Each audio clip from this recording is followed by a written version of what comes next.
Hey, what's happening, everybody? It's me, Crazyfrankie, and I'd like to welcome you to my Week 8 4 key game picks. Before we talk about Week number 8, I just want to get in some quick thoughts from Week number 7. And I have to say that Week number 7 consists of one word, and that was blowout. And what I mean by blowout, most of the games from Week number 7 technically were routs. They weren't exactly any close, good games. I think there was only a couple of close games, like the Falcons, Dolphins, and the Seahawks and the Saints. They were about the only closest games they were in Week number 7, but it really wasn't all that good of an NFL week. But a couple of things that did, a lot of questions are raising right now on a couple of teams. Number one, Kansas City. Tennessee destroyed them on Sunday afternoon, and it just raised the defending AFC champions tons of questions right now. Did everybody figure out Patrick Mahomes?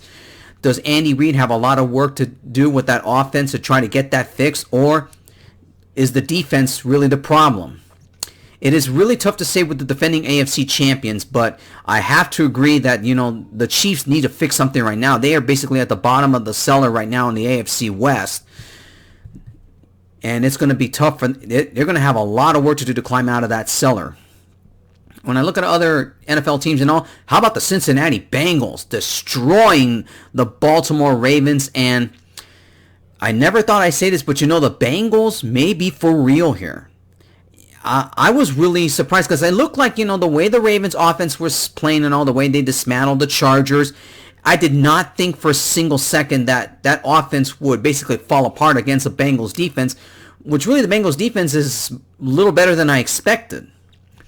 So really right now, the Bengals are starting to make a case right now. There are a lot of teams right now that are currently at 5-2. So really, it's really tough to say right now who is the best team in the AFC conference. I mean, a lot of teams are making their cases right now, and it's really tough to say who's gonna win and who really is the clear-cut favorite now in that conference. As far as the NFC goes, really the only good team right now, and there's only two good teams right now in the NFC, is really the Buccaneers and the Packers. Again, in their respective games, they won in big blowout fashion. Tom Brady picking up his 600th touchdown, and obviously if you read that story with that Tampa Bay fan, that just look it up and you'll see what they did for that fan in terms of for the football of Brady's 600 touchdown of his career. So really right now it is really tough to say in the NFC who's the favorite, but really right now, for the time being right now, it's really the Buccaneers and the Packers. And you would say Arizona should be making that argument because they're undefeated, even though they may be undefeated right now. But look at their opponents that they had to face. Other than maybe their only toughest game they've had so far was really against the Browns. The Browns were the only ones that really gave them much of a fight. Most of Arizona's games have. Now I know you're going to say, but what about the Rams? They did beat the Rams, yes, but in reality, the Rams beat themselves because they weren't prepared for Arizona on that day. Cardinals are making their case as the best team in the NFC, and really right now we're going to see who may be the best team, who may be one team up on one another between the Packers and the Cardinals this coming Thursday night, and that is going to be one of the key games I will talk about in a minute. So yeah.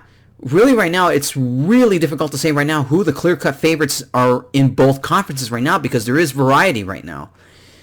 So let's just wait and see what happens now as we're getting towards the halfway point of the regular season.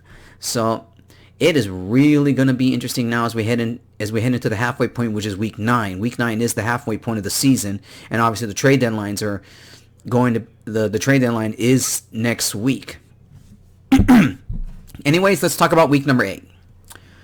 As I talked, and let's begin with key game number 1. As I mentioned a few minutes ago, it is the Thursday night game is the first key game I'm talking about. It is the Green Bay Packers versus the Arizona Cardinals.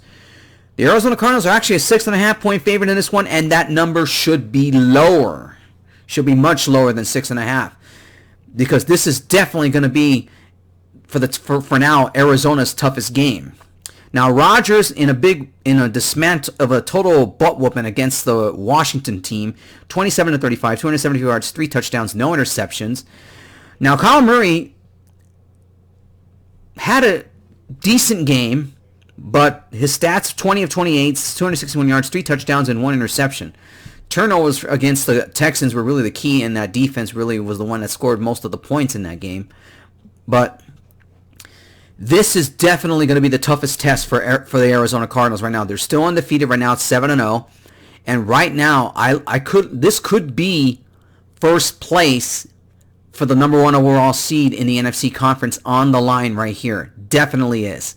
Because right now, if the Packers were to beat the Cardinals in determining the records the way every team plays out right now, if the Packers were to win this game, they would hold the tiebreaker and have the home field advantage. But really right now, Arizona's making a case right now that they're find to be the best team in that conference.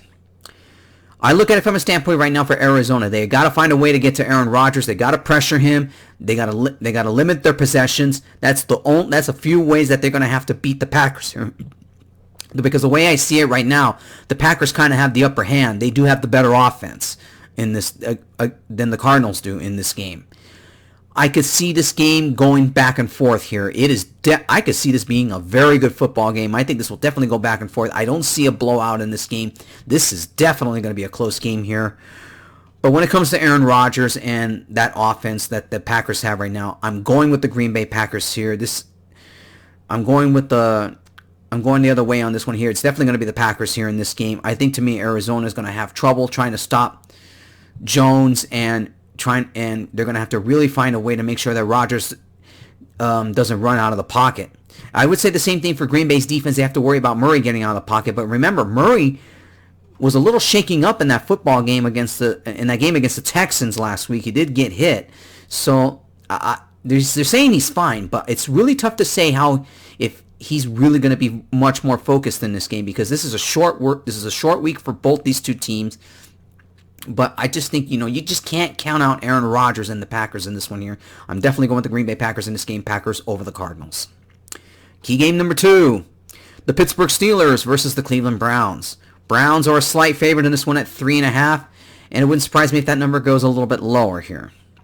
Now, the Steelers were on their bye from Week 6. Roethlisberger was 29 of 40, 229 yards, 1 touchdown, no interceptions, and an overtime victory against the Seahawks.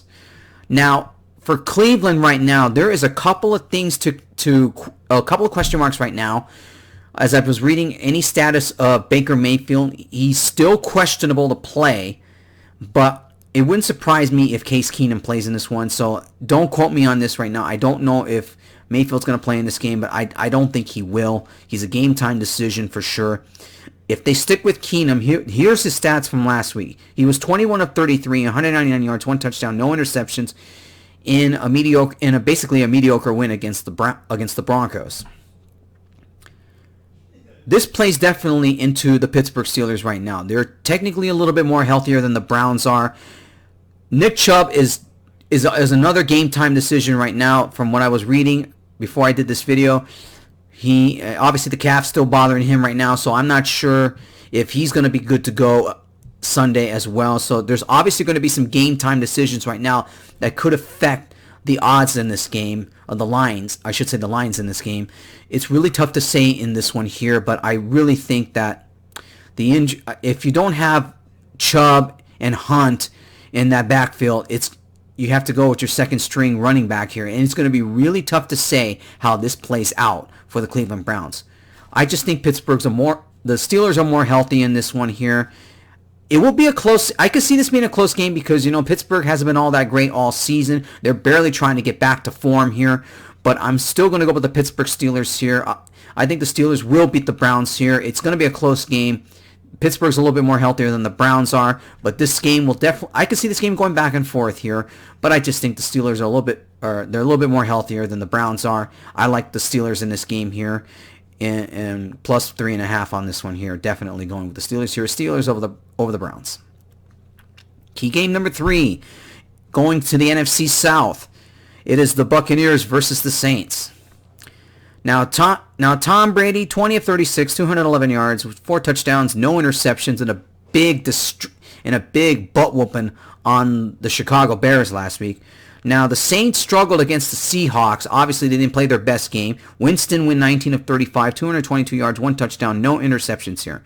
The Buccaneers are a 5-point favorite in this one here, and I would say that's just about right there. The Saints really, you don't know with this football team. One week they're playing good, and then another week they're playing mediocre and not great at all. The Buccaneers right now, they pretty much are a complete football team here, and they basically been destroying their opponents left and right here. This might be a little bit of a tough game for them because it is a divisional opponent here, but the problem is the Saints defense really they're having a lot of issues, still having some issues in the secondary, even though they did hold the Seahawks to 10 points. Well, that's because Geno Smith was at quarterback, and obviously they didn't have Russell Wilson in that game. So obviously the defense was able to get to Smith. And that Seahawks offensive line wasn't that good either. But I just think, to me, the Saints defense, I think they're going to have a hard time getting to Brady here. Tampa Bay's offense is just much better than the Saints here. I like the Tampa Bay Buccaneers in this game. No question. They'll definitely beat the Saints here. Their offense, the Buccaneers are a more complete team, and I think, to me, the Saints defense are going to have their hands full against Brady in that offense here. I like the Buccaneers in this game too as well. They're a 5-point favorite again, as I mentioned. Definitely got to go with the Buccaneers over the Saints. And finally, key game number 4. It is the Dallas Cowboys versus the Minnesota Vikings. Both these teams were on their bye week last week. So these are their stats from week number 6. Prescott, 36 of 51, 445 yards, 3 touchdowns, 1 interception in an overtime victory against the Patriots. Kirk Cousins, 33 of 48, 373 yards, 3 touchdowns, no interceptions in an overtime game that they had against the Carolina Panthers. The Cowboys are a 2.5-point favorite in this one here. It wouldn't surprise me if that number might go a little bit higher. Maybe the 3 points really right now, because I think the Cowboys should be a much bigger odds in this game than what most of the odds makers are putting the Cowboys are at the moment. The Vikings are going to have their hands full with this Cowboys offense here, because the Cowboys, unless if the Vikings have some formula to get to Prescott and halt Ezekiel Elliott here, especially this is a Sunday night game, and you don't want to get embarrassed on a primetime game here. The Cowboys are much better than where they were the last few seasons here, and obviously the Minnesota Vikings here, they're still trying to find their identity here, and they're barely clinging to second place right now in that NFC North division, which is terrible. I should say the same thing about the Cowboys too. They're in a terrible division as well. They're in first place in the NFC East. Cowboys offense is much better than the Vikings in all aspects here, both in the run and the pass here. Minnesota's defense has to find a way to stop Ezekiel Elliott in the run or prevent Dak Prescott from getting out of the pocket or throwing some deep ball.